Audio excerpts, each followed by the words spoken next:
اس وجہ سے کربلا کو بھی بعض اپنی خواہشات کا حصہ بنا رہے ہیں، اور ان خواہشات میں جہلا ڈوب رہے ہیں، غرق ہو رہے ہیں۔ اس سے بچیں، اپنے آپ کو بچائیں، اپنی نسلوں کو بچائیں۔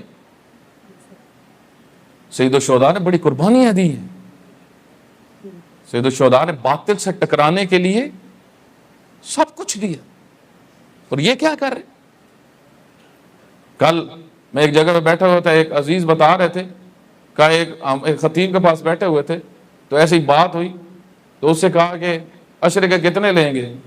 اس نے بات کی آگے سے، اس نے کہا جی 30 لاکھ دے دیجیے گا۔ تو ایک اور مومن بیٹھے ہوئے تھے، انہوں نے کہا اتنے تو شمر نے بھی نہیں لیے جتنے تو مانگ رہا ہے، یہ تو شمر بنے پڑے ہیں امام حسین کے نام پہ۔ یہ کتنے دکھ کی بات ہے۔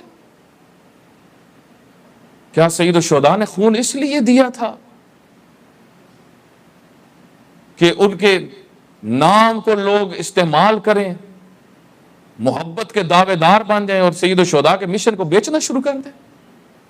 میں کہتا ہوں آج حسین ابن علی، یہ لکھا ہے علماء نے، شہید مطہری نے لکھا ہے، بڑے بڑے مفکرین نے لکھا ہے، انہوں نے کہا جتنا حسین کو یہ غم ہوگا، تکلیف ہوتی ہوگی، شاید اتنی بڑی بڑی شہادتوں پہ بھی تکلیف نہ ہوتی ہو۔ میرے بھائی، حسین ابن علی کے لیے اپنے بچے قربان کرنا دین کے لیے کوئی بڑی بات نہیں تھی۔ اگر بڑی بات ہوتی تو بچے لے کے ہی نہ جاتے۔ سید الشہداء سب کچھ دے سکتے تھے دین کے لیے، کیونکہ سید الشہداء کو دین کی عظمت پتہ ہے۔ اپنے بھتیجے دیے، قیمتی بھتیجے تھے، بہت قیمتی تھے۔ ایک استاد کے بقول انہوں نے کہا کہ علی حضرت قاسم علی اکبر کا ناخن بھی نہ دیتے پوری دنیا کے عوض میں اگر دین کا مسئلہ نہ ہوتا۔ یہ شب عاشور جب سید الشہداء نے فرمایا، اپنے تمام اصحاب سے کہا ایک موقع پہ آ کے کہ سنو میرے اصحاب، کل تم میں سے کوئی بھی نہیں بچے گا۔